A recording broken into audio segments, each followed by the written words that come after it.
Nabi Muhammad SAW teman-teman adalah sosok yang luar biasa. Mukjizat yang paling besar pada zaman beliau dan sekarang terbukti secara ilmiah adalah pembelahan bulan. Bulan terbelah. Jadi bulan yang sering kita lihat malam hari teman-teman pernah dibelah oleh Nabi Muhammad SAW dengan jari beliau. Itu Allah ceritakan dalam surah Al-Qamar. Al-Qamar artinya bulan. Surah nomor 54 dalam Al-Quran. Ayat 1 sampai ayat 3. Bunyinya, A'udzubillahi minasyaitonirrajim.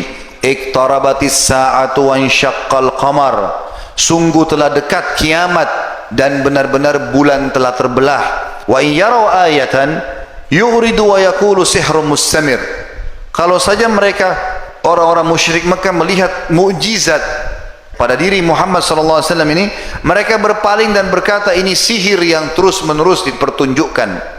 Di ayat 3-nya, wa kadzabu wattaba'u ahwa'ahum wa kullu amrin mustaqir. Lalu mereka mendustakan Nabi SAW dan mengikuti hawa nafsu mereka, sedang tiap-tiap urusan telah ada ketetapannya. Jadi kisahnya begini. Nabi Muhammad SAW pernah teman-teman sekalian lagi tawaf di Ka'bah di zaman fase Mekah dulu. Belum hijrah ke Madinah, belum ada kekuatan umat Islam waktu itu. Maka yang terjadi adalah waktu itu lagi pertengahan bulan lagi purnama, terang sekali. Ini biasanya terjadi di tanggal 13, 14, 15 dari bulan Hijriah. Itu kita sunnahnya puasa dikenal dengan puasa Iyamul Bid. Maka orang-orang Quraisy sepakat ingin mempermalukan Nabi SAW, bukan ingin mendapatkan mukjizat ya, tapi ingin mempermalukan Nabi SAW. Maka ada satu orang berdiri lalu berkata, "Hai Muhammad, apa kau mau kami beriman?" Kata Nabi SAW, "Iya." Lalu mereka bilang, "Apa kau lihat bulan itu?" Kata Nabi SAW, "Iya." "Belah bulan itu buat kami." Tentu ini teman-teman tidak masuk di akal. Pohon disuruh tebang, gunung mungkin diretakin, mungkin. Bulan dijamai sama tangan gak bisa, bagaimana caranya dibelah? Tujuan mereka bukan minta mukjizat supaya itu kalaupun terjadi mereka beriman, tidak. Ini mirip dengan perilaku pengikutnya Nabi Saleh. Pada saat mereka minta dikeluarkan dari gunung unta.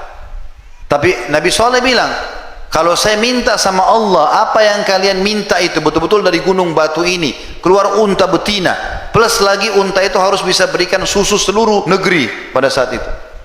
Apakah kalian akan beriman? Kata mereka, tentu saja.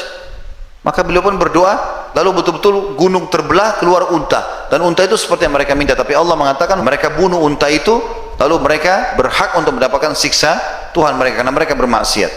Maka sama dengan itu, Nabi Muhammad SAW menghadap ke mereka, lalu balik menantang, sambil mengatakan, apakah kalau Allah mengizinkan aku membelah bulan buat kalian ini, kalian akan beriman? Kata mereka, tentu saja. Kau belah bulan, kami beriman. Maka kata para sahabat, diantaranya riwayat Sahih, riwayat Bukhari, Abdullah bin Mas'ud berkata, kami telah menyaksikan bulan di Mekah terbelah menjadi dua bagian sebelum hijrah Nabi SAW ke Madinah. Sebelah bulan potongannya di Bukit Abi Kubais, sebelah lagi di Gunung As-Suwaida. Jadi Ka'bah itu dihimpit dua gunung besar. Jadi bulan terbelah dua. Riwayat lain mengatakan Nabi SAW menggaris bulan dengan jari beliau, maka terbelahlah bulan menjadi dua. Jadi bukan cuma sekedar retak kemudian kelihatan dari jauh, bisa orang lihat sebagian enggak, terbelah dua lalu berpisah, satu di gunung sini, satu di gunung sini. Apakah mereka beriman? Jawabannya tidak. Tadi Allah ceritakan dalam surah Al-Qamar ayat 2-nya, pada saat orang-orang musyrik Mekah melihat mukjizat itu, mereka berpaling lalu mereka mengatakan sihir terus menerus. Artinya mereka bilang, dalam riwayat sahih mereka mengatakan, sungguh sihirnya Muhammad tambah hebat, bisa belah bulan. Untuk membuktikan kalau ini sihir, kita tanyakan kepada orang-orang Quraisy yang masih ada di luar Mekah, yang akan datang dari perniagaan. Setiap datang kita tanya, kalau memang mereka lihat juga bulan di sana terbelah, berarti betul mukjizat. Tapi kalau mereka tidak lihat, berarti Muhammad sihir mata kita nih. Subhanallah. Beberapa hari kemudian datang kafilah dagang Quraisy, lalu orang-orang Quraisy semua berkerumun bertanya, apakah kalian lihat terjadi sesuatu pada bulan berapa hari yang lalu? Semuanya mengatakan, iya, kami melihat bulan terbelah. Semuanya. Apa yang terjadi? Apakah mereka beriman? Tidak juga. Mereka mengatakan, sungguh sihir Muhammad menguasai dunia. Tetap sihir, padahal sudah jelas. Dan subhanallah, saya pernah punya di laptop saya, cuma sekarang sudah terhapus fotonya. Mungkin teman-teman bisa ketik di Google, tinggal foto bulan terbelah.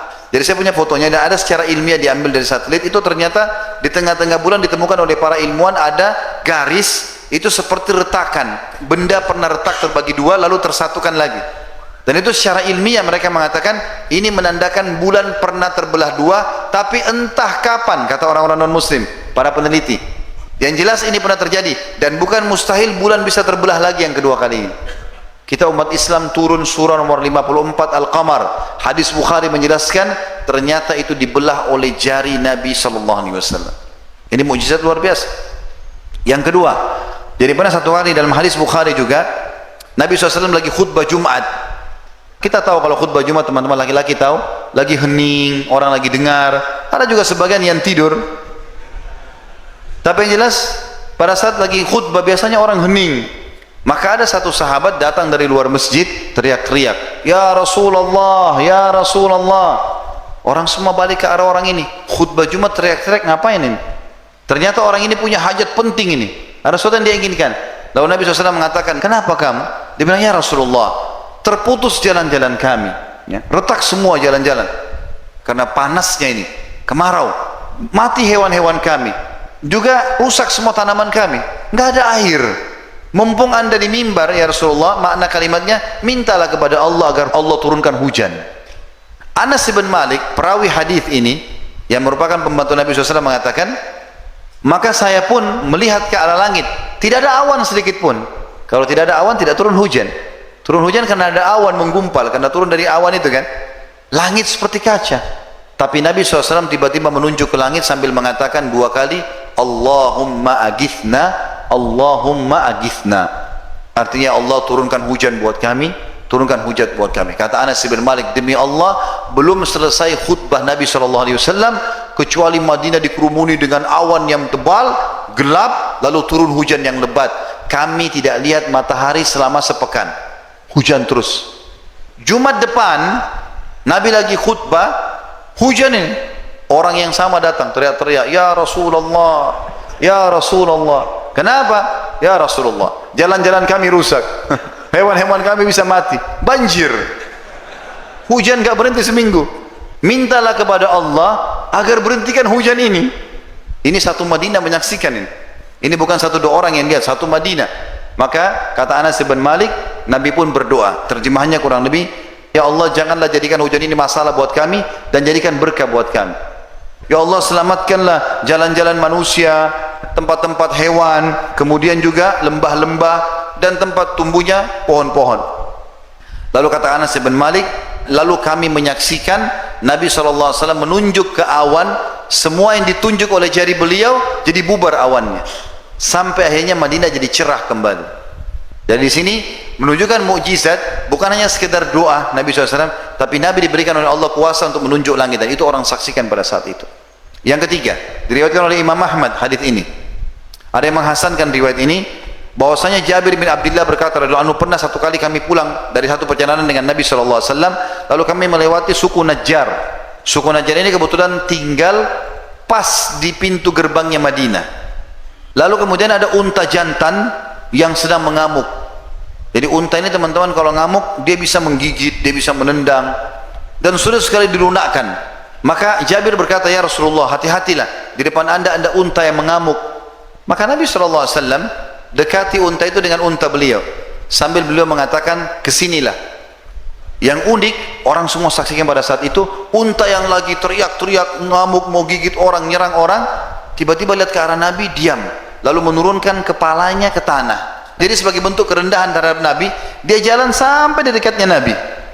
Jadi bukan cuma sekedar jalan biasa, sebagai bentuk ketundukan dia turunkan kepalanya lalu diseret sampai depan Nabi SAW. Lalu Nabi mengatakan, "Mana tali kekangannya?" Dikasih, lalu kemudian diikat oleh Nabi SAW. Lalu beliau bersabda sabda yang mulia, beliau mengatakan, "Tidak ada sesuatu pun di langit maupun di bumi kecuali mengetahui aku adalah utusan Allah." Semua tahu, kecuali pembangkang dari golongan jin dan manusia. Jadi air, batu, hewan, tumbuhan semua tahu kata Rasulullah sallallahu alaihi wasallam.